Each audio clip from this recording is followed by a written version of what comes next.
lección que tenemos hoy por delante para beneficio de los que no estuvieron aquí la semana pasada y para ponernos un poquito al día, ¿verdad? Les dije a ustedes que nosotros hemos comenzado una serie corta y cuando digo corta es de un par de meses realmente, ¿verdad?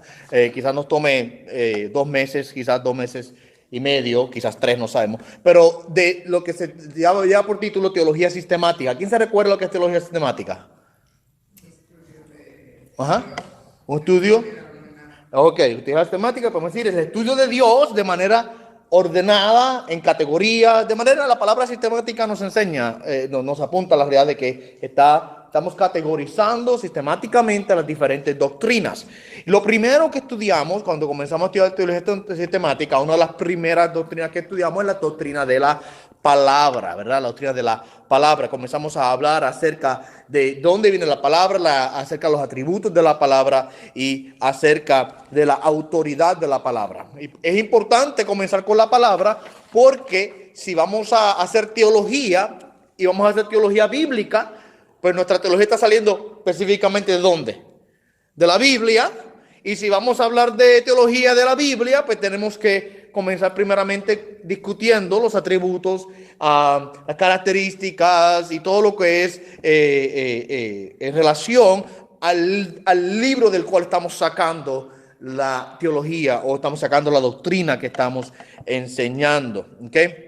Entonces, para repasar rapidito, la semana pasada nosotros estuvimos hablando un poco acerca específicamente del canon del Nuevo Testamento y estábamos hablando de algunos de los criterios que la iglesia ha utilizado para poder asignar si un libro es canónico o no.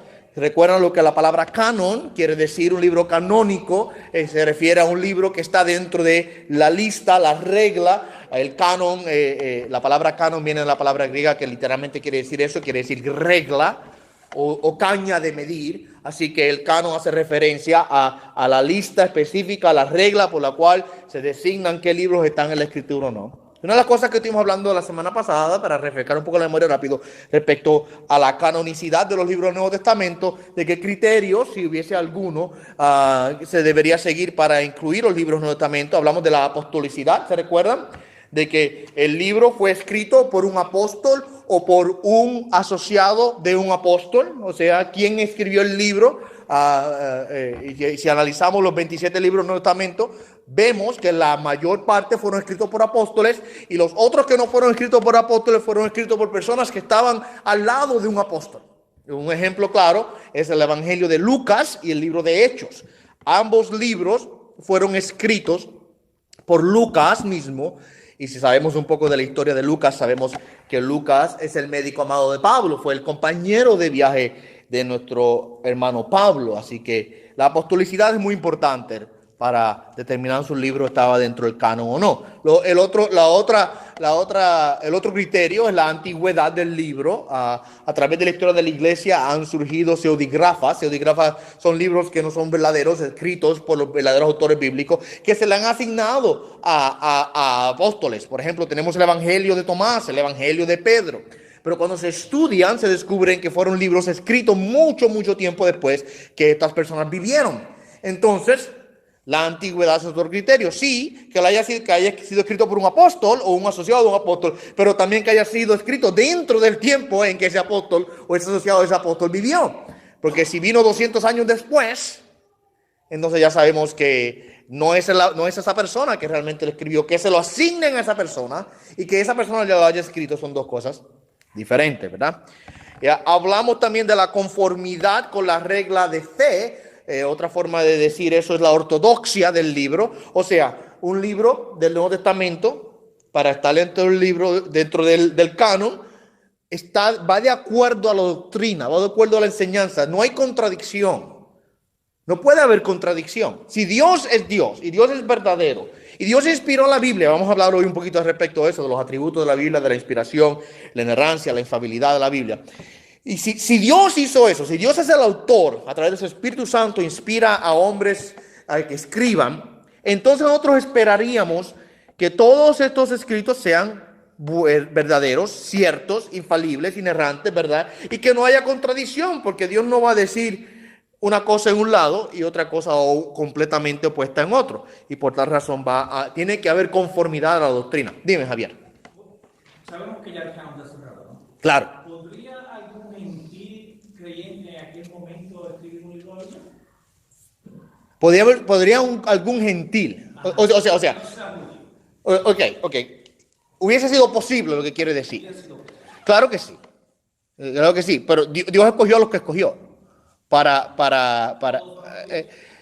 Buena pregunta. Si no me equivoco, Lucas, no creo que era judío, creo que era gentil. Y los demás fueron judíos. Dos libros de la Biblia fueron escritos a personas gentiles. Timoteo, por ejemplo. Libro primero y segundo de Timoteo. Timoteo no era judío, era un prosélito. Entonces, aunque lo escribió Pablo, pero fue escrito a una persona que no era judía. Pero Dios, lo importante es esto. Lo importante no es tanto si eran o no eran judíos. Lo importante es que Dios, de acuerdo a su soberanía y su plan, escogió quién iban a ser los hombres inspirados para escribir los libros, ¿verdad? Y sí, muy bien tú dices, ya el canon se cerró y Dios escogió a los que escogió y Él lo hizo de manera soberana, ¿verdad? ¿Por qué escogió a uno o a otros? Pues no sabemos, ¿verdad? Y cuando vemos a algunas de las personas que Dios escogió para escribir, quizás podemos hasta decir, pero ¿por qué Él, verdad? Por ejemplo, Pedro escribió, ¿verdad? Y Pedro, aunque fue un apóstol y fue un gran apóstol, pero si sabemos la historia de Pedro era una persona que tuvo sus problemas, sus dificultades. La Biblia claramente nos enseña las dificultades de Pedro, lo cual nos da a entender que Dios usa a hombres no por lo buenos que son, sino porque los escoge y los santifica y los separa para la misión que Él quiere, ¿verdad? Muy importante. Así que el tercero de los criterios es la conformidad de la regla de fe, o sea, la ortodoxia del libro. Es un libro que sus doctrinas van de acuerdo a la fe que ya ha sido revelada, la revelación previa. El otro que estamos hablando, otro criterio para la canonicidad de un libro, es la universalidad. La universalidad, o sea, la iglesia en aquel tiempo aceptaba este libro como un libro inspirado a través de el mundo conocido. En aquel tiempo no había las comunicaciones súper rápidas que nosotros tenemos hoy día, ¿verdad? Que usted aprieta un botón y ya literalmente instantáneamente una persona al otro lado del mundo recibe una comunicación de su parte, ya sea un email, un texto, una llamada telefónica, ¿verdad? De manera instantánea. Usted prende la televisión, usted abre sus redes sociales y usted puede conectarse. En aquel tiempo no existían tales cosas, ¿ok? Entonces las iglesias fueron fundándose, fueron esparciéndose y había iglesias en diferentes partes del mundo. ¿Cuán universal, punto ahora, cuán universal entonces era ese libro? A través de las iglesias. Dios estaba a través de la iglesia reconociendo la canonicidad del libro, ¿ok? Muy importante. Nosotros debemos entender, hay dos implicaciones importantes que discutimos la semana pasada también, que la iglesia no fue la que creó la Biblia. Muchas personas malinterpretan esto, dicen, no, que la iglesia fue la que hizo la Biblia, la juntó y la creó. De ninguna manera, les dije a ustedes la semana pasada, que la Biblia realmente creó a la iglesia. ¿Ok? La iglesia fue fundada en la doctrina de los apóstoles, ¿verdad que sí? Y siendo Cristo la piedra angular, dice el apóstol Pablo en Efesios. Entonces, la Biblia que contiene la doctrina que nosotros enseñamos y predicamos es el instrumento divino para crear la iglesia. Dios creó la iglesia a través de la Biblia, no la Biblia a través de la iglesia. ¿Okay? Así que el punto es, eso es importante, eso es muy importante porque al aceptar tal cosa, estamos aceptando la autoridad independiente de la Biblia. ¿Qué quiero decir con eso? Que la Biblia no depende de una organización eclesiástica, como una iglesia, ¿verdad? O una denominación, para tener autoridad. La Biblia no depende del Papa para tener la autoridad. La Biblia no depende de concilios para tener la autoridad. La Biblia es autoritativa porque es la palabra de Dios. Así que el hecho de que la Biblia no fue creada por la iglesia es importante porque una vez más reconoce la autoridad independiente de la Biblia. No es por los concilios, no es por el papado, no es por las denominaciones, no es por grupos eclesiásticos que la Biblia recibe su autoridad. La Biblia es autoritativa porque es simple y sencillamente la palabra de Dios. ¿Okay? Eso es muy, muy importante. ¿Okay? Otra implicación que discutimos la semana pasada es que si hay una lista de libros, o sea, un canon, pues ese canon tuvo que haber llegado a un fin. No pueden seguir añadiendo ese libro. O sea, el canon se cerró. Se cerró. Dios nos dio 66 libros. ¿Ok? ¿Por qué 66? No sé. Cuando llegue al cielo algún día le voy a preguntar a Dios por qué fueron 66. Dios escogió que fueron 66. Y es la revelación necesaria de Dios para nosotros. Es importante que entendamos eso. La revelación necesaria de Dios para nosotros es ese contenido de esos 66 libros. ¿Por qué digo necesaria? Porque lo que se puede conocer de Dios, se necesitarían más de 66 libros para escribirlo todo. Acuérdense que Dios es un ser infinito. La Biblia misma admite que hay secretos en Dios. Cosas ocultas todavía que no han sido reveladas, que le pertenecen a Dios. Así que lo que se puede conocer de Dios, toda la amplitud y la profundidad del conocimiento de Dios, tomaría un libro tan infinito como Dios para poderlo contener, ¿verdad? Así que Dios no nos dio todo el conocimiento de Dios en la Biblia, nos dio el conocimiento necesario de Dios para nosotros. Lo que nosotros necesitamos saber de Él para poder ser salvos y para poder vivir vidas que le agraden a Él. ¿Ok? Así que la revelación de la palabra, la revelación de Dios en la Biblia, es la revelación necesaria de Dios para nosotros. Y cuando digo necesaria, también debo decir completa, en el sentido de que no hay nada más que añadirle. Dios quiso que fuese eso. O sea, que las revelaciones privadas quedan fuera de la palabra. Dígame, hermano Alba. Los apóstoles todos escribieron en diferentes épocas los capítulos. Es cierto, sí. La semana pasada hablamos un poquito de eso. Los libros del Nuevo Testamento, buena la pregunta. Los libros del Nuevo Testamento fueron todos escritos en un periodo desde el año 40 y algo después de Cristo hasta el año 90 y algo después de Cristo. Pero de un periodo de 50, 60 años más o menos de escritura. ¿Okay?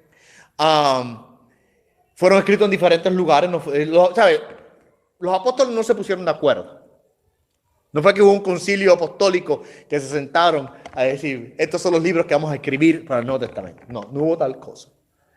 Dios movió, y vamos a hablar un poquito esta mañana respecto a la inspiración divina. Dios movió de acuerdo a su voluntad, de acuerdo a sus propósitos, a diferentes personas a escribir, y la iglesia reconoció la inspiración y autoridad de tales escritos como de parte de Dios.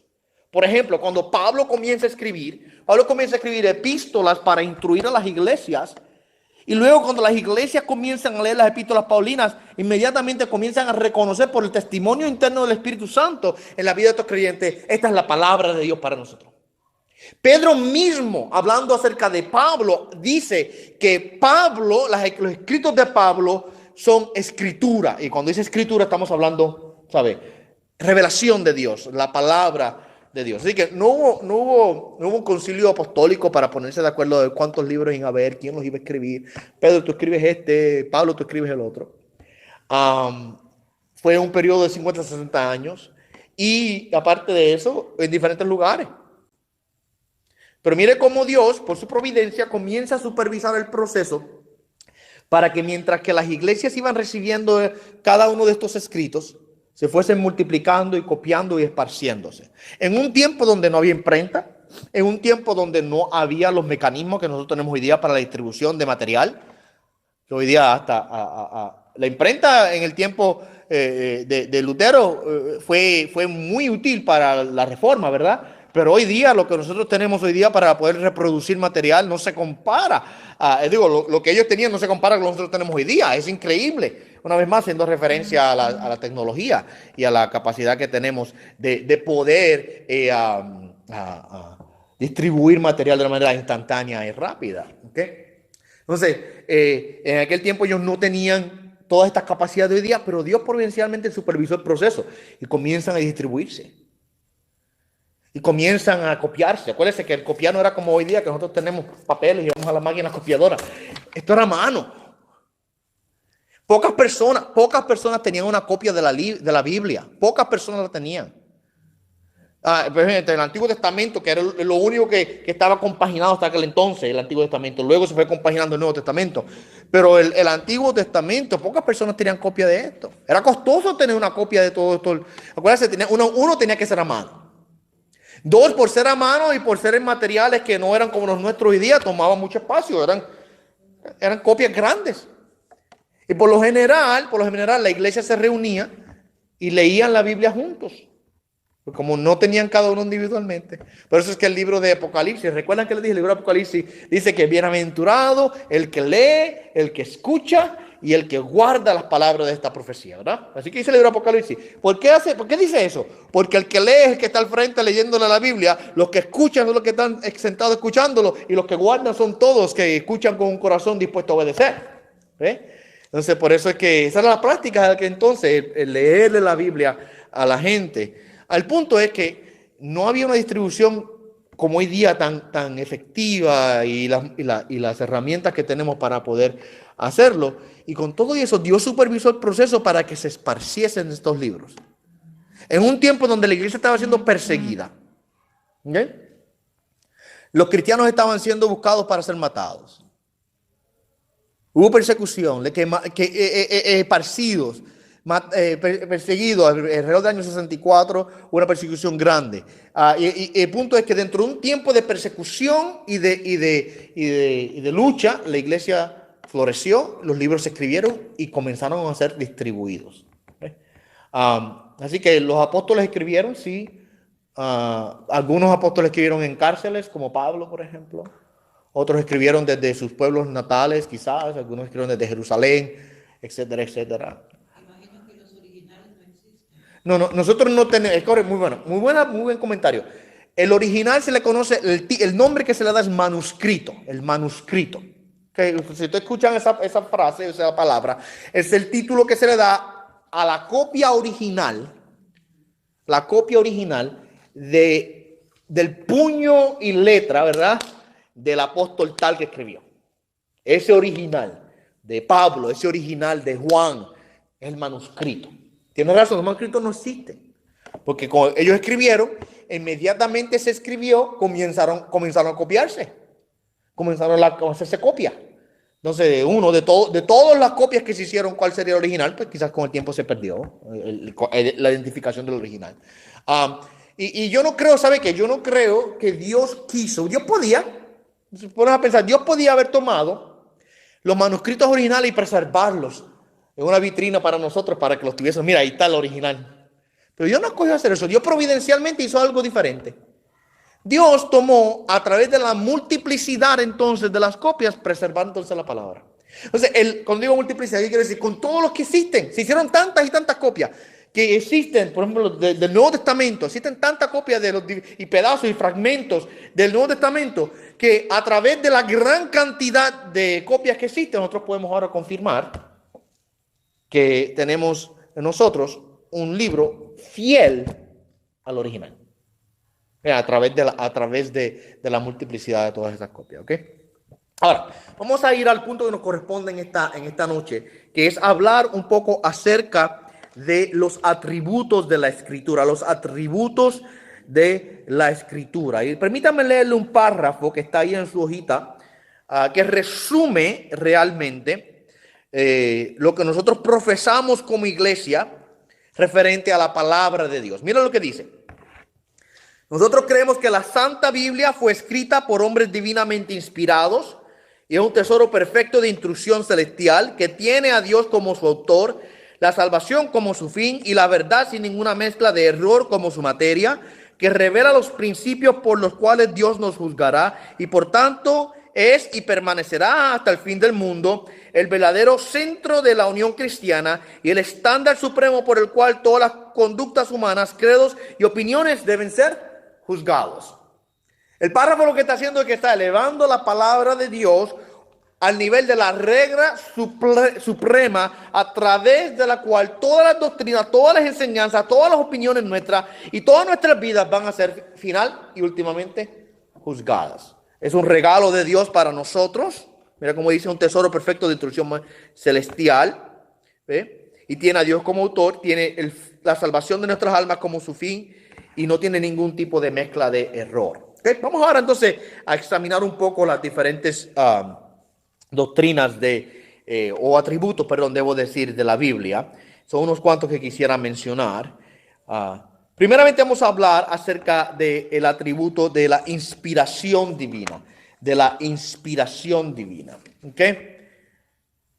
La Biblia es divinamente inspirada. Mire lo que Pablo le dice a Timoteo en 2 de Timoteo capítulo 3 verso 16. Dice que toda la escritura es inspirada por Dios. Inspirada por Dios. Segunda de Pedro, capítulo 1, verso 20 al 21, Pedro también hace esta referencia. Dice, ninguna profecía de la Escritura es de interpretación privada, porque nunca la profecía fue traída por la voluntad humana, sino que los santos hombres de Dios hablaron siendo inspirados por el Espíritu Santo. Note cómo usa la palabra Pablo y Pedro, ambos usan la palabra que la escritura es inspirada, y Pedro dice que los santos hombres de Dios hablaron siendo inspirados por el Espíritu Santo. ¿Qué quiere decir eso? Es tan sencillo como esto, que lo que la Biblia dice es lo que Dios dice. Por eso nosotros decimos es la palabra de Dios. Cuando la Biblia habla, Dios habla. ¿Ok? No recuerdo el nombre de quien dijo esto, lo leí hace mucho tiempo atrás. Él decía, la persona decía, el predicador decía, ¿quieres escuchar a Dios? Lee la Biblia. ¿Quieres escuchar a Dios audiblemente? Lee la Biblia en voz alta. Porque sabemos que la Biblia es la palabra de Dios, ¿verdad? Es Dios hablándonos. O sea, cuando hablamos de que la Biblia es inspirada, estamos diciendo literalmente que salió de la boca de Dios, o sea, que sale de la boca de Dios. Y eso de paso, la palabra inspirada del griego quiere decir aliento, respiración, ¿ok? El soplo. O sea, que Dios la sopló, por así decirlo. La inspiró, o sea, la respiró. Sale de su propia boca. ¿Ok? Ahora, esto no quiere decir que Dios de alguna manera quitó, borró o alteró la personalidad y la voluntad de los escritores de la Biblia. ¿Ok? Ellos no fueron robots o máquinas. ¿Qué quiero decir con esto? Cuando Dios inspira a Pablo, no quiere decir que Pablo perdió su personalidad en el proceso de inspiración.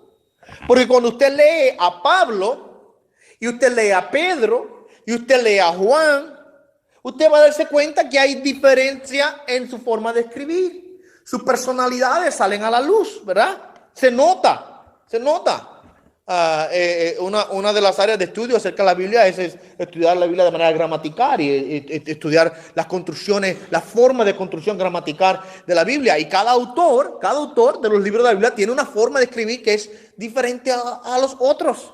Eso nos da a entender a nosotros que Dios no inspiró la Biblia a través de un proceso robótico de programación de computadora en donde la persona no sabía lo que estaba haciendo, solamente era Dios metiéndole la información en la cabeza para que la escribiera.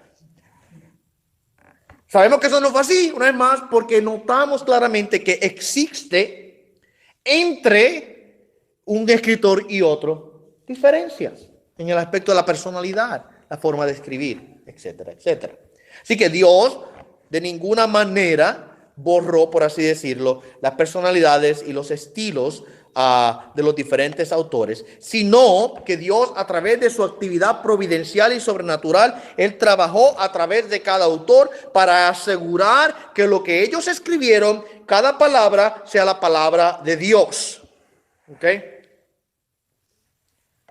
Los teólogos le llaman a este proceso concursos, que quiere decir concurrente. O sea que funcionar juntos. Dios trabajó a través de las autores, Pedro, Pablo y los demás, ¿verdad? Del Nuevo y del Antiguo Testamento, trabajó a través de su Espíritu Santo en ellos para que cada palabra que ellos escribiesen fuese escrita como palabra de Dios, aunque, una vez más, no fue Dios no dictó la palabra de manera robótica, sino que los movió, los inspiró para escribir la palabra de Dios. Ahora, ¿por qué esta doctrina es importante? ¿Por qué es importante? Porque si la Biblia es inspirada por Dios, entonces cabe decir que no es de origen terrenal, no es de origen humano. Ah, pastor, pero lo escribió Pablo. Pablo es el autor de 1 Timoteo, de Colosenses, de Efesios. Pedro escribió. Claro que sí, Dios usó autores humanos, pero si Dios sobrenaturalmente y providencialmente fue quien inspiró a cada persona a escribir, entonces el origen final, el origen último de la palabra no es Pablo. ¿Quién es? Es Dios. Es su Espíritu Santo, claro, a través de Pablo obrando, pero al final y al cabo yo puedo hasta remover a Pablo en el proceso y decir, Dios dice, leyendo a Pablo o leyendo a Pedro, yo puedo decir, Dios dice, porque es Dios obrando a través de ellos. Entonces, si la Biblia no es de origen humano, no puede de ninguna manera ser mejorada o cambiada, ¿verdad? Si la Biblia es de origen divino, está fija, ya escrita. Usted ha escuchado la frase que dice, las palabras se las lleva el viento. ¿Usted ha escuchado ese refrán? ¿Verdad? No, las palabras se las lleva el viento. ¿Sabe por qué la gente dice eso? Porque nosotros los seres humanos decimos una cosa hoy y mañana hacemos otra. Se nos olvida, cambiamos de opinión, aprendemos, porque estamos creciendo, ¿verdad? Estamos en un proceso de crecimiento y cuando vamos alcanzando más conocimiento descubrimos, párate, eso estaba mal, tengo que corregirme. Así que nuestras palabras cambian constantemente. Lo que es de origen humano cambia de manera regular. Usted, por ejemplo, coge un libro de ciencia y usted abre el libro y dice 15ª edición. ¿Sabe por qué 15ª edición, verdad? Porque empezaron con una y luego hubo que hacer cambio, parte que hacer arreglo. Y cuando llegan por la 15ª y cuando eventualmente vienen a ver, vienen haciendo diferentes ediciones del libro. Hay que hacer correcciones porque nosotros los seres humanos, cambiamos, aprendemos. Pero si la Biblia es de origen humano, entonces la Biblia no puede ser cambiada y no puede ser mejorada. La Biblia no evoluciona. No evoluciona. Es la palabra de Dios que fue ya dada. Otra forma de decirlo es, la Biblia es atemporal. ¿Qué quiere decir eso? Que sobrepasa los tiempos. Pasa la prueba del tiempo. No cambia con el tiempo. Las verdades que fueron predicadas y enseñadas hace 2000 años atrás por los apóstoles son las mismas verdades que son predicadas y enseñadas hoy día a la iglesia de Cristo. Y la Biblia continúa prevaleciendo sobre nuestras vidas como juez y no al revés, nosotros como juez sobre la Biblia. Yo no tengo ahora por qué comenzar a tachar la Biblia, a cambiarla. Si yo hago eso, entonces estoy siendo yo juez sobre la Biblia y diciendo la Biblia no sabe, yo sé más. Como yo sé más, yo tengo autoridad para tachar y cambiar. Yo a veces digo que, lo digo apartar, que hay personas, hay predicadores a veces que tienen Biblia que fueron escritas con lápiz número 2. Entonces, lo que quiere es el lápiz número 2, ¿verdad que sí? El lápiz que usan para los exámenes estandarizados. Porque muchos predicadores le borran pedazos a la Biblia para no lidiar con ellos. Dígame, hermana Olga. Si hay alguna ley que proteja la originalidad de la Biblia, o sea que no puede una persona cambiar. Si hay alguna, bueno, ok. No en el sentido del contenido original, porque el escrito son tan antiguos que no las leyes de protección de material no le aplican, ¿verdad? Porque la razón principal, dicho paso, no es la antigüedad, sino también es que el autor de la Biblia no es ningún ser humano, es Dios. Entonces, por lo general, si yo escribo un libro, yo voy y aplico para tener derechos de autor, ¿verdad? Le llaman copyright. Y entonces, yo al aplicar a tener mi copyright, entonces cualquier persona que quiera citarme a mí, tiene que darme crédito por lo que yo he escrito, ¿verdad? Porque son mis derechos de autor. En este caso, Dios no está yendo a las oficinas del gobierno a pedir derechos de autor. Lo que sí existe es que las traducciones de la Biblia tienen copyright. ¿Ok? ¿Entienden eso? Las traducciones. Por ejemplo, tenemos en la Biblia en el libro, en el idioma original, hebreo, arameo en el Antiguo Testamento, griego en el Nuevo Testamento. ¿Okay? Esos son los lenguajes originales.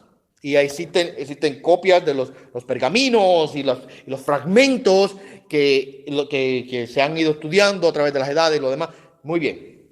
Pero entonces, las diferentes casas de publicación, ellos hacen su traducción. Por eso tenemos diferentes traducciones. Por ejemplo, yo normalmente utilizo la Biblia de las Américas para predicar. Otras personas les gusta usar más la Reina Valera del 60 o la Nueva Versión Internacional. Okay. Yo soy cuidadoso con usar muchas traducciones. Uso muchas traducciones para mi estudio personal, pero no para predicar. Para predicar siempre uso una, para que no haya confusión, ¿verdad? A la misma vez no creo que haya necesidad de tener 500,000 traducciones, ¿verdad? La realidad, una de las tristes realidades respecto a la traducción de la Biblia es que las casas publicadoras lo hacen porque pueden sacar más dinero. Vamos a ser honestos. Porque entonces la Biblia de las Américas, por ejemplo, la casa que la produce, o la versión Dios habla hoy, o la Reina Valera actualizada, o cualquiera, o la Nueva Versión Internacional, cada una de estas traducciones, la casa que la publica, como ellos hicieron su propia traducción, ellos pueden entonces tener derechos de autor sobre su traducción. No sobre el contenido original de la Biblia, porque ese contenido original es público y todo el mundo tiene acceso a ese contenido original. Es más, si usted supiera leer griego y hebreo, usted puede comprarse la Biblia en hebreo y en griego y leerla en el idioma original, ¿ya?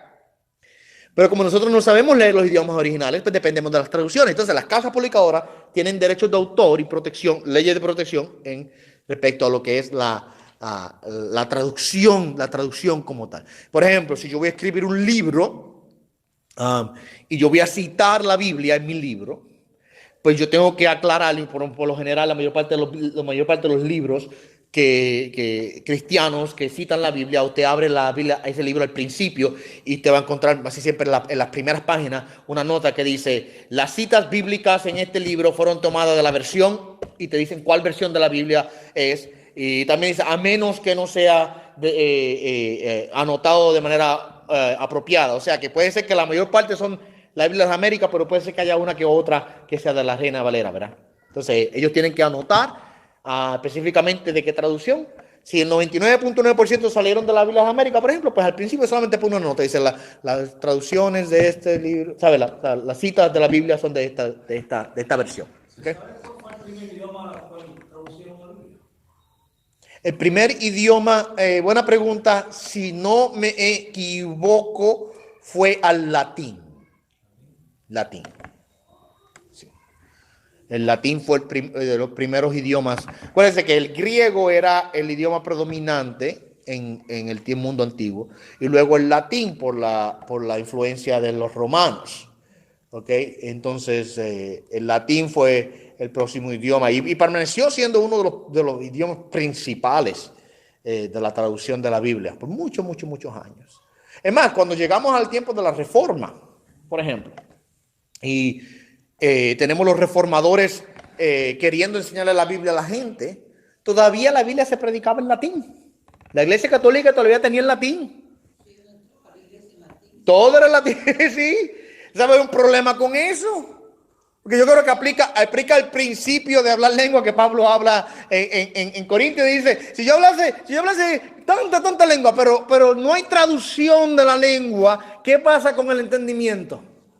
Quedó vacío. Es el mismo caso. La gente iban a la iglesia, escuchaban al cura o al sacerdote hablarles en latín. No entendían, ¿verdad? No entendían nada. Entonces, ahí los reformadores fueron de los primeros, pioneros en empujar que la Biblia fuera traducida a los idiomas de la gente del pueblo. Lutero, por ejemplo, si no me equivoco, era el que decía que él quería que el granjero del campo supiera más de Biblia que el sacerdote en la capilla. Entonces, pero para que el granjero en el campo supiera más de Biblia que el sacerdote en la capilla, el granjero en el campo tenía que poder leer la Biblia en el idioma que le entendía. Entonces Lutero la tradujo al alemán, y así por el estilo otras personas que trabajaron en traducciones a otros idiomas, al inglés, por ejemplo. Y muchos de ellos pagaron con su propia vida por traducir la Biblia. ¿Okay? Pero así que y latín fue el idioma predominante en la mayor parte de la historia de la iglesia. ¿Okay? Así que vamos vamos. ¿Cuál es el nombre realmente de Dios? ¿Cuál es el nombre de Dios? Ok, una buena pregunta. Nosotros le asignamos en nuestra traducción de la Biblia, la Reina Valera le llama Jehová. Pero esa traducción no es correcta.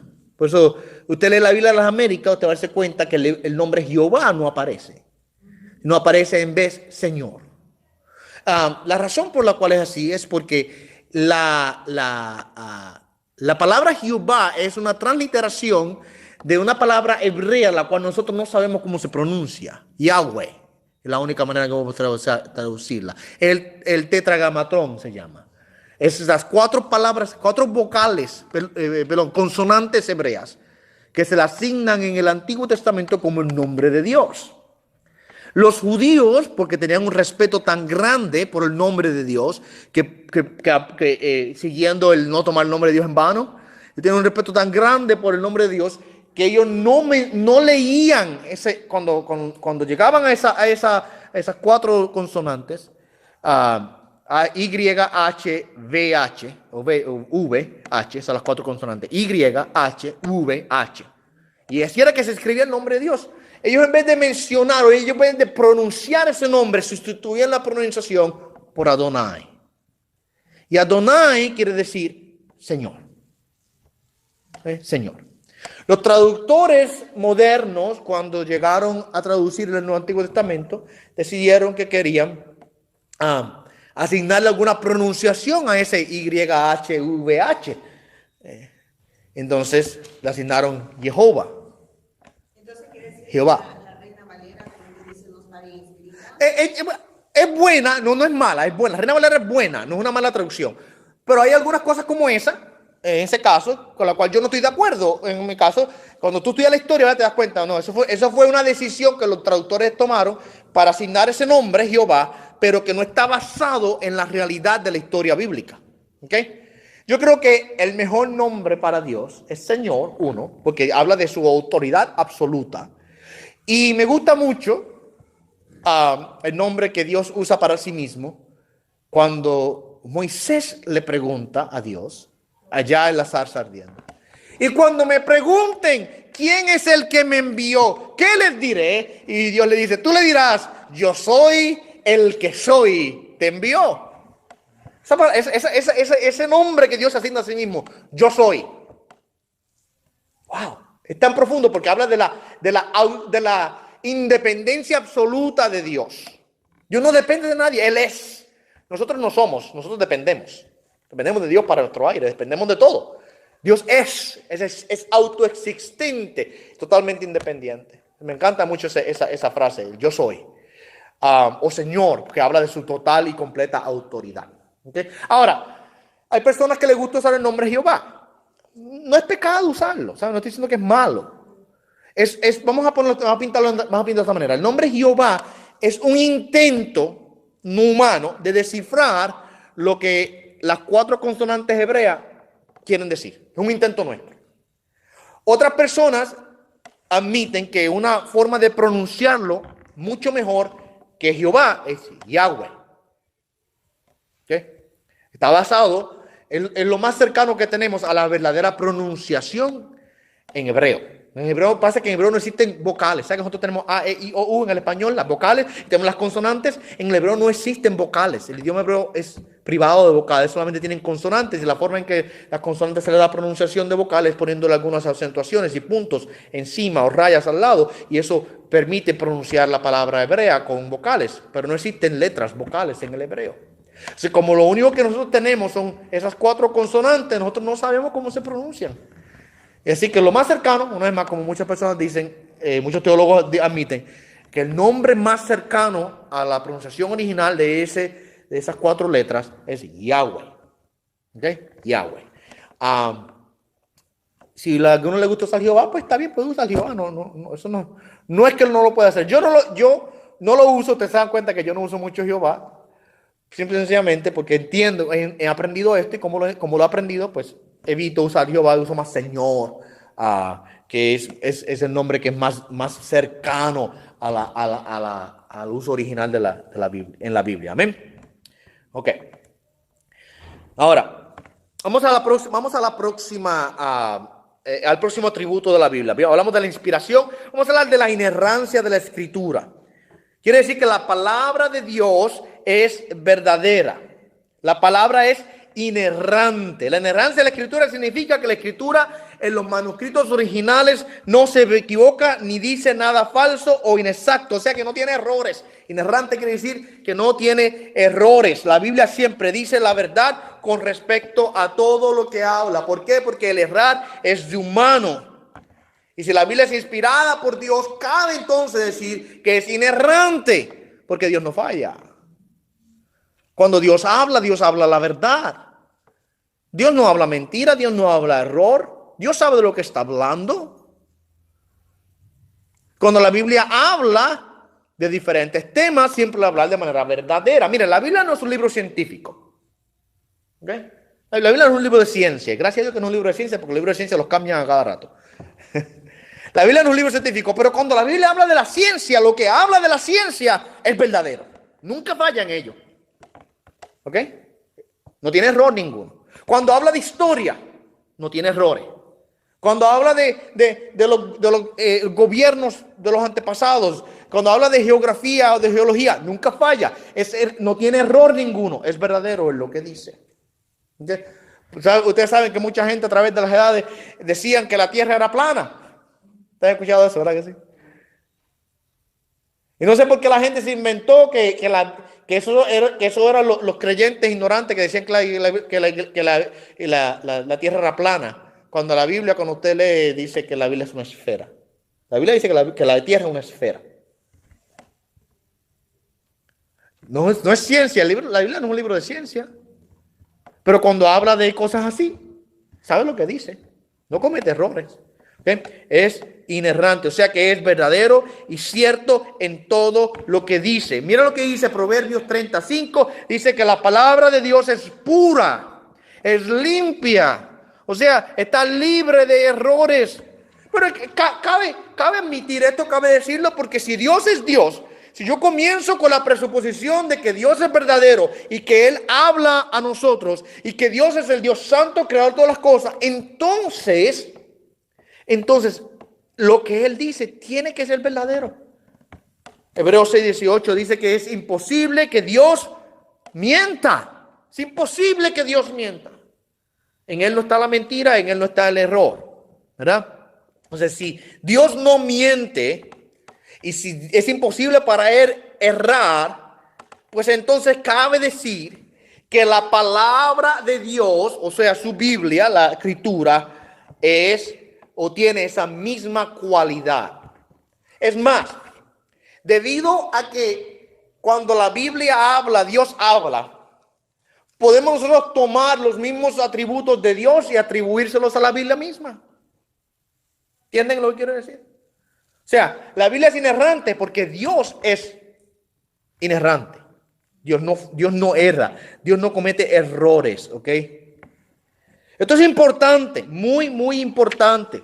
Porque hoy día hay algunos creyentes, algunos teólogos por ahí, que argumentan y dicen que la Biblia transmite verdades espirituales, aunque tiene errores de gramática o de historia, etcétera, etcétera. Hay que tener mucho cuidado con eso.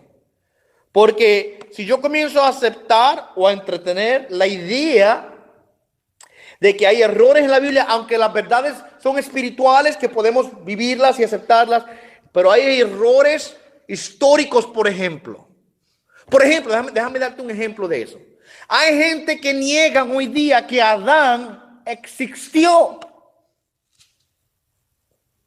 Teólogos que dicen que Adán no existió. La Biblia tiene la historia, pero es para espiritualizarla. Es para interpretarla de manera espiritual, es como una analogía a todo. No es que hubo un hombre que realmente se llamó Adán y una mujer que realmente se llamó Eva. Lo categorizan como un error. Entonces, Si eso es así, entonces, ¿qué hace? Cógela, bótela.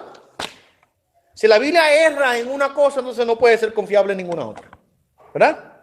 O sea, hay que tener cuidado porque hay personas que comienzan a hablar, no, esto no debe ser aceptado de esta manera, o esto no debe ser aceptado de esta otra manera. Y llegan al punto de entonces, por así decirlo, prácticamente condenar, o debo decir, descartar la palabra de Dios. Cuando si usted comienza a admitir que hay errores en la Biblia y a decir no, o aceptar que hay errores en la Biblia, llega un punto en el cual toda la Biblia, todo sí, entonces queda una confusión grandísima. Mire, yo recuerdo en una ocasión que un pastor me dijo a mí que él tenía problemas con Pablo. Y me dice que él cree que Pablo era machista. Y por eso Pablo habló de la manera en que habló referente a la mujer y al hombre en sus epístolas. Ok. Hay un problema con eso. Uno viola el principio de inspiración, ¿verdad? Porque entonces tengo que decir, pues Pablo fue inspirado por Dios menos aquí, menos aquí, menos aquí y menos allá. Y ahí cuando tú abres esa puerta es una caja de Pandora. Porque lo que viene es un caos y confusión increíble. Porque entonces, ¿en dónde paramos? Si yo comienzo a decir, eso no fue realmente Dios, viola el principio de inspiración, ¿en dónde paro? Una vez más, el lápiz número 2, ¿se recuerdan? El lápiz número 2, borrar la Biblia. Ok, ¿dónde paro? Entonces, y una vez yo comienzo a violar el principio de inspiración divina, entonces el principio de inerrancia se ve violentado también, porque entonces, pues estos errores. ¿Y en dónde paramos? ¿A dónde llegamos? Hay una confusión, que era una confusión grandísima. Por ejemplo, personas hoy día que no creen que el matrimonio debe ser entre un hombre y una mujer solamente. Que el matrimonio debe ser cualquier cosa. Hay hombres, mujeres, mujeres, hombres. Y hoy día hasta perros y gatos también quieren volver dentro de este asunto. Y hay personas que se consideran creyentes y creen eso. Cuando usted examina su doctrina y usted ve qué es lo que ellos piensan de la Biblia, te va a describir que ellos no tienen la doctrina de inspiración divina y la doctrina de inerrancia y la próxima doctrina que vamos a hablar ya mismo, que es la infabilidad. Ellos no la aceptan. No, eso no es para nosotros.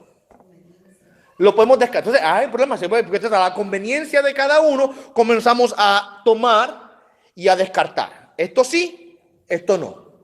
Y ahí se forma un problema grandísimo. ¿Okay? Así que el aceptar la doctrina de la inerrancia, el aceptar la doctrina de la inspiración divina es crucial e importante para nosotros, mis amados hermanos. ¿Okay? ¿Sabe qué? Esto tiene una aplicación importante para nuestra vida. ¿Sabe cuál es? Que podemos confiar en la Biblia. Porque cada palabra es verdadera. Cada palabra en la Biblia es verdadera. Está libre de error. Importante eso. ¿Okay? La tercera doctrina que quiero discutir con ustedes es la doctrina de la infalibilidad bíblica. Infalibilidad bíblica, perdón. Lo cual va bien pegadito a la que acabo de discutir, la inerrancia.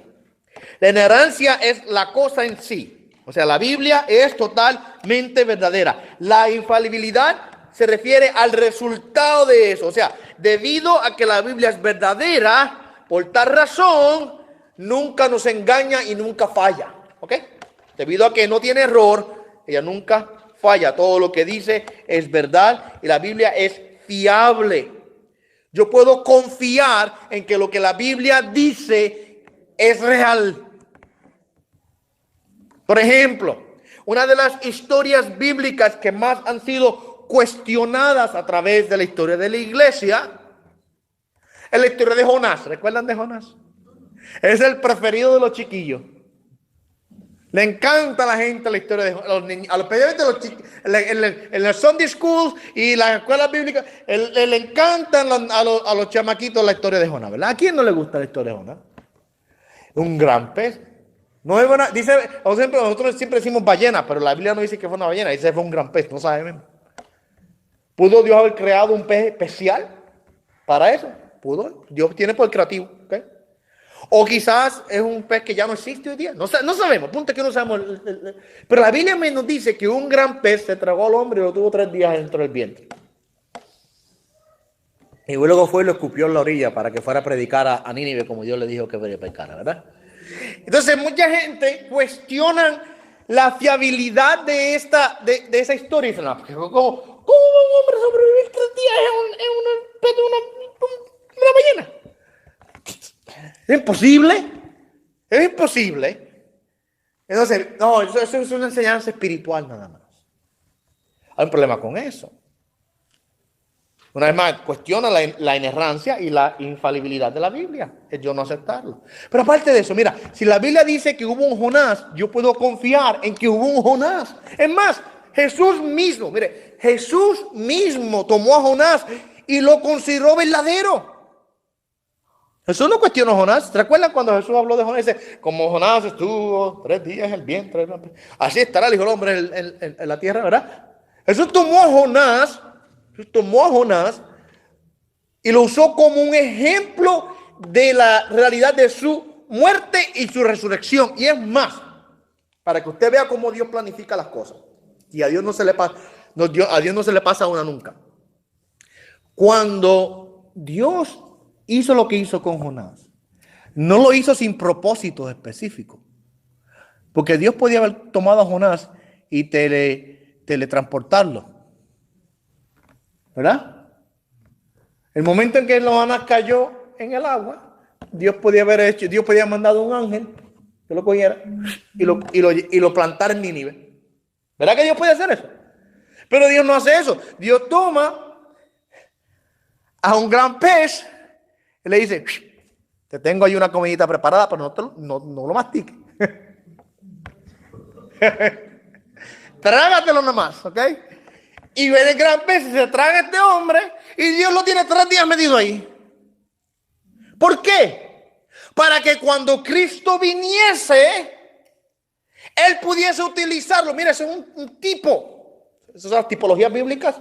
Cosas en el Antiguo Testamento que apuntan a realidades en el Nuevo que se cumplen en Cristo. ¿Ok? Por el tabernáculo es un tipo de Cristo. Todo lo que se hacía en el tabernáculo, todos los sacrificios, las ofrendas, todo tipo apuntando a Cristo. Jonás es el mismo caso. Jonás fue un tipo, una vez más, Dios siempre, la revelación de Dios siempre ha sido progresiva, nunca ha sido toda de un golpe. O sea, Dios ha ido dándole poquito a poquito, pedacito a pedacito, su revelación respecto a la redención. Y comenzó con Israel, desde Moisés, y poco a poco ha ido revelando, poco a poquito, pedazo a pedazo, bocadito a bocadito. Y Dios comienza a pintar imágenes en el Antiguo Testamento que eventualmente se cumplirían en el Nuevo. Jonás, uno de ellos. ¿Hubo un hombre llamado Jonás? Sí. ¿Que se lo tragó un pez? Sí. La Biblia lo dice, es fiable. Cristo mismo lo dijo, que fue una historia verdadera. ¿Okay?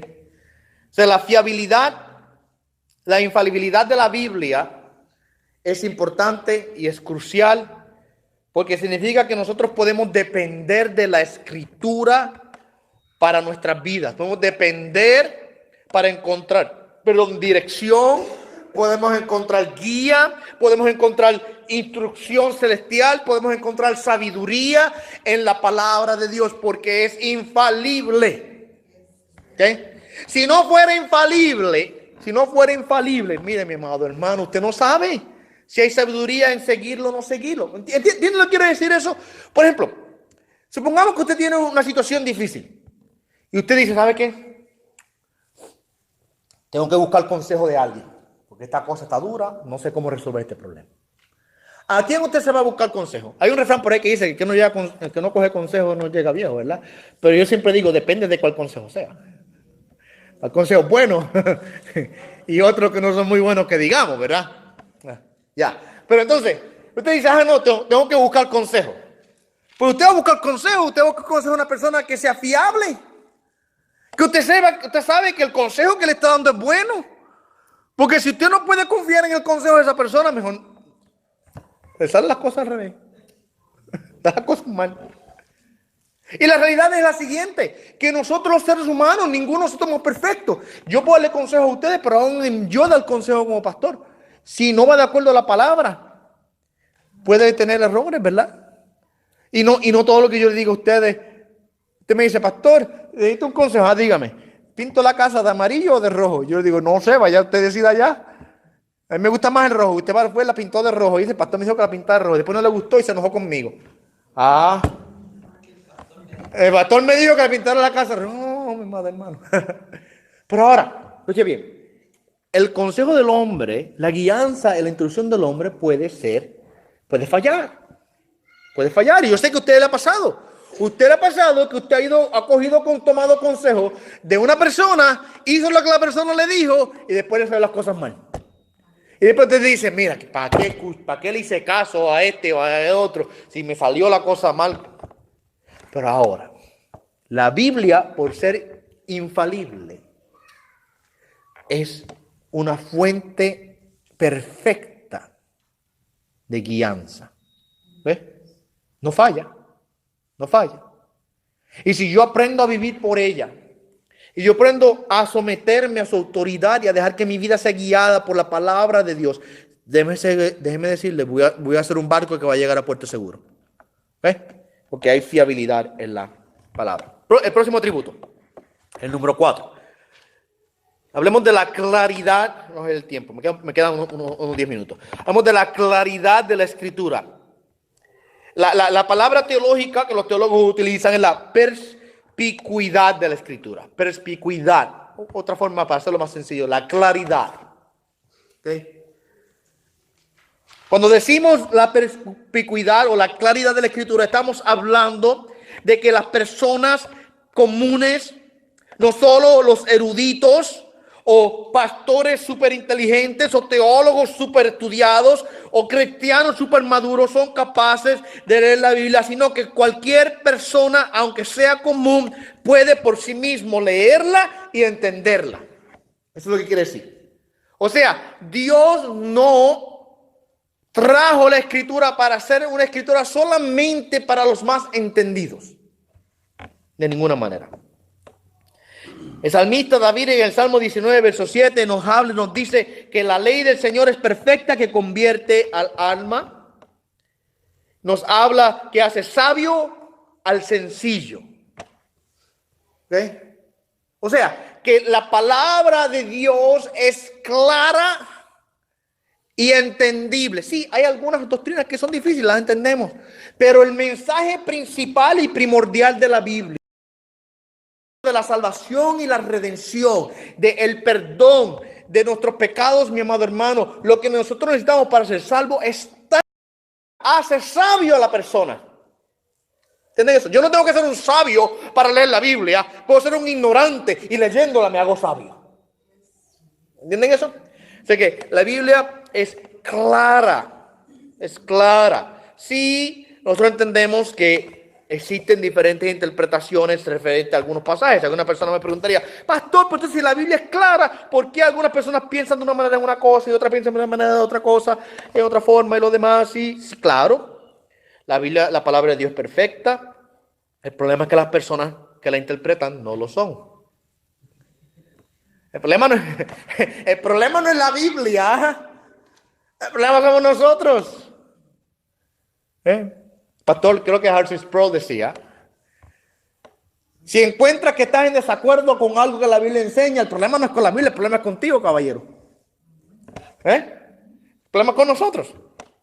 Entonces, la claridad de la Escritura no significa que todos los creyentes estén de acuerdo en cada enseñanza de la Escritura. Tenemos algunas diferencias, pero en general, los cristianos evangélicos en gran medida y en su mayor parte estamos de acuerdo en los asuntos esenciales como el evangelio y aquellas cosas secundarias las cuales no son esenciales para la salvación.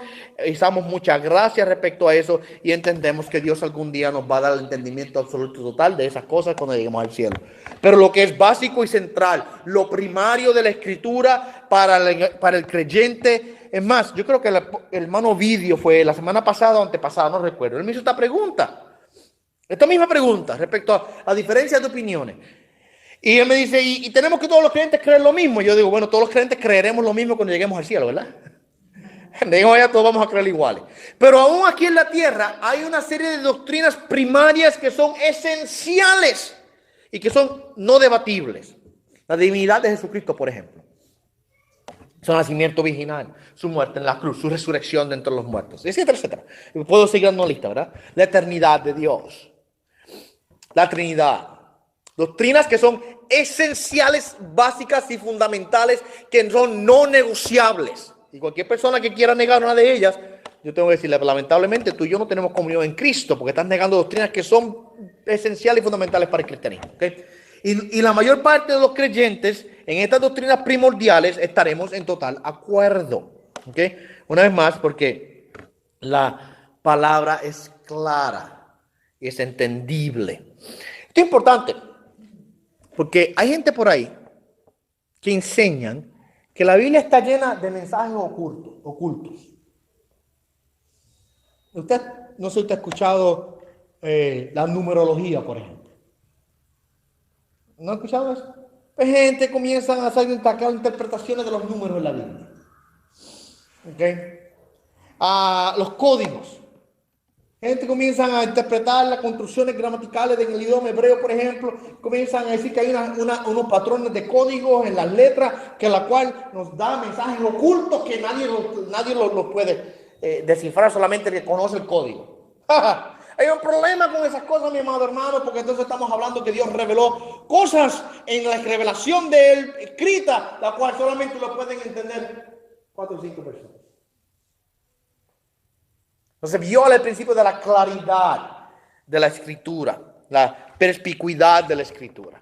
Dios dio la escritura para ser entendida por el hombre, para que el hombre pudiese recibir de parte de Dios la verdad. Esto es importante también porque nos da a entender a nosotros, o significa que el yo estudiar la palabra de Dios es algo que va a producir fruto. O sea, yo puedo invertir tiempo en estudiarla, en conocerla y enseñarla, porque el mensaje es claro y va a dar fruto a mi vida. Hace sabio al sencillo, dice la escritura, ¿verdad? Hay un efecto profundo en la vida de las personas. ¿Sabes qué? Tú puedes usar la Biblia en tu evangelismo. Es más, si yo voy a compartir el evangelio con una persona, lo más que tengo que hacer es enseñarle la Biblia. Lamentablemente, eso es una de las cosas que muchos creyentes no hacen hoy día. Cuando van a compartir el evangelio con alguien, hablan de sus historias de sus experiencias personales, de sus historias personales. Pero eso no es el evangelio.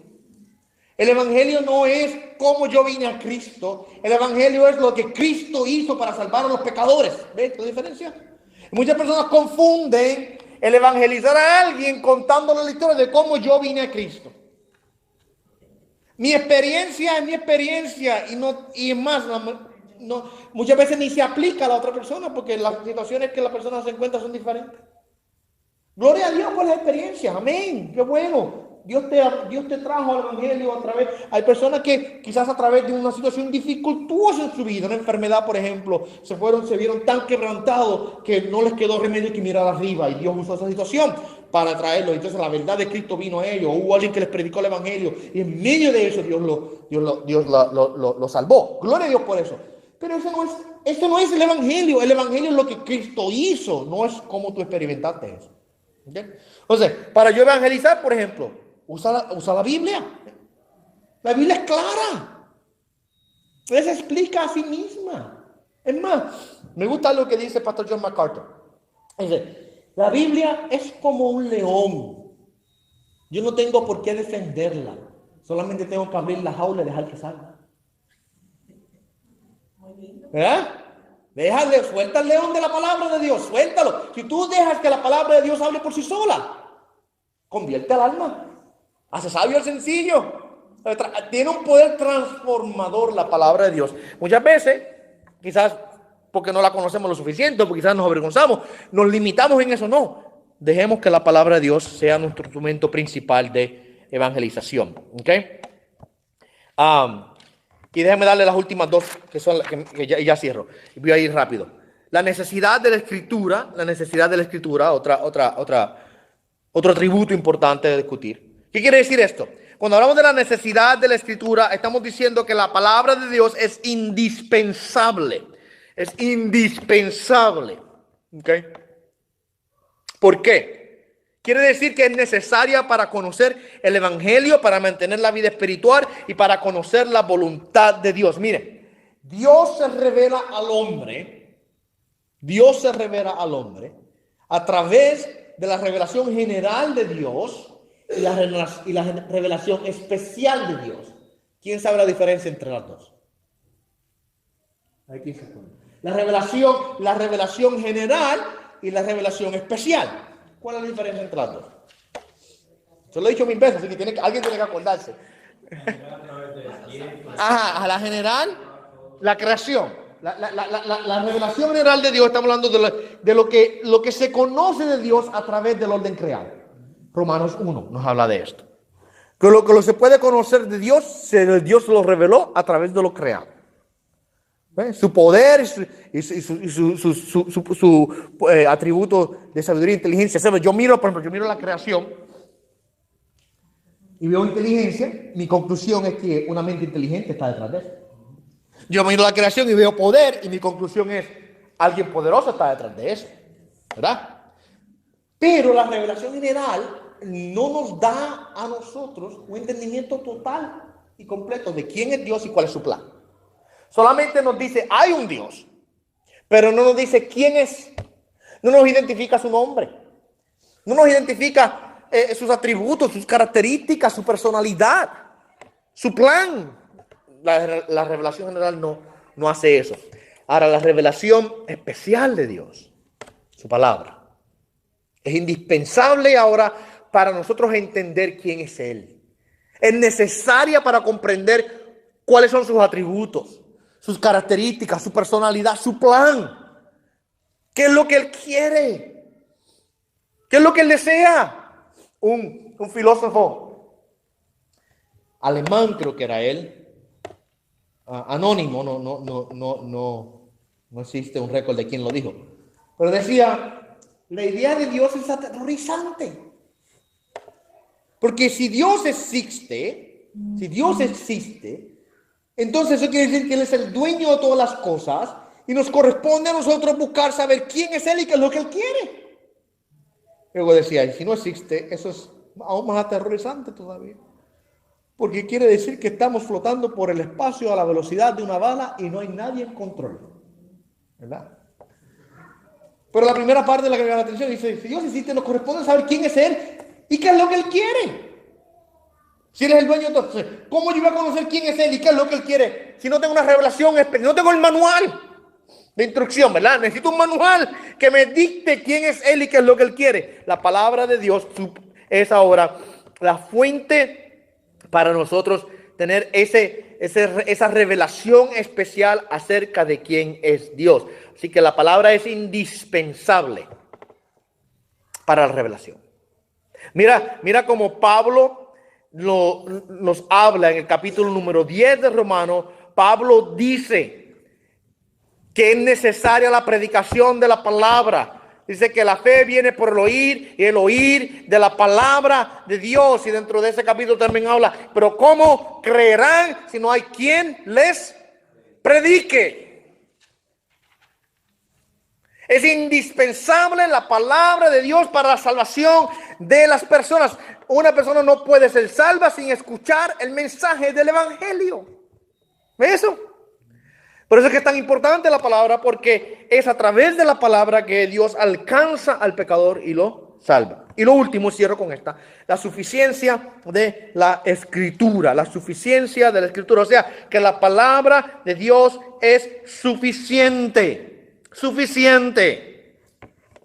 Esto significa que la Escritura contiene todo lo que Dios quiera que su pueblo tenga en cada etapa de la redención, de la historia. Y hoy día nosotros tenemos todo lo que necesitamos de parte de Dios para la salvación y para poder confiar plenamente en Él, para obedecerle perfectamente, para crecer y madurar en Él. No necesito otra cosa. La palabra de Dios es como una espada de doble filo que discierne los pensamientos de los hombres, que penetra hasta lo más profundo del alma, ¿verdad que sí? Lo dice la escritura en hebreo.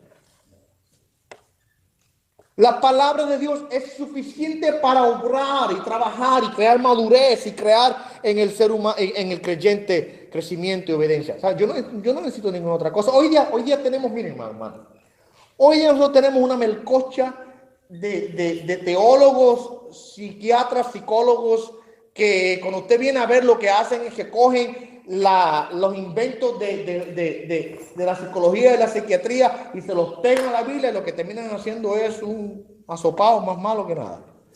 No, sí, porque es que cogen la sabiduría del hombre y la mezclan con la verdad de Dios, y lo que terminan es destrozando la Biblia. Mira, hoy en día, que tú estás así porque que tú tienes el temperamento melancólico. Mi temperamento es melancólico. Otros te dicen, tú gritas mucho porque que tú tienes un temperamento colérico. ¿Te has escuchado esa palabra? Colérico. Los 4 temperamentos, ¿te has escuchado esa psicología? Entonces se lo meten a la iglesia los creyentes y digan, es que yo tengo, pastor, yo tengo un temperamento colérico. No, lo que tú tienes es un orgullo en tu corazón, que no has sometido, no has doblado tu corazón a Cristo todavía en toda tu área, pero no tienes problemas con tu enojo, tienes problemas con la ira. Yo tengo un temperamento melancólico. No, lo que aprecias es que no has aprendido a confiar totalmente en Cristo en todos los aspectos de tu vida, y por eso estás así. ¿Entienden lo que quiero decir? Entonces buscamos justificar, la gente a través de estas prácticas buscan justificar ahora o explicar de alguna manera las situaciones de la gente, y cogen la Biblia y la ponen a un lado y le dan más lugar a la sabiduría de los hombres. ¿Sabes qué, mi amado hermano? La Biblia es suficiente. Yo no necesito sabiduría de hombre para poder crecer en el Señor. ¿Sí? Yo no necesito ninguna otra palabra profética, revelaciones de personas que hoy de gente hoy día que yo necesito la Biblia, la palabra de Dios. Necesito la palabra de Dios. No necesito ninguna otra cosa. Ella es suficiente. Mira lo que Pablo dice, nos vamos con esto. Pablo en 2 Timoteo, capítulo número 3, versos 16 y 17, dice que toda la escritura es inspirada por Dios y es útil. Mira la palabra ahí que usa Pablo. Es útil para enseñar, redarguir, corregir e instruir en justicia, para que el hombre de Dios sea perfecto, enteramente preparado para toda buena obra. ¿Sabe qué? Yo no necesito ninguna otra herramienta en mi vida para poder ser un buen creyente que no es la palabra de Dios. Eso es lo que necesito. Es suficiente. ¿Okay? Bueno, ya llegamos al final. ¿Alguna pregunta que ustedes tengan, que me quieran hacer en confianza? Les doy la oportunidad. Bueno, vamos a darle gracias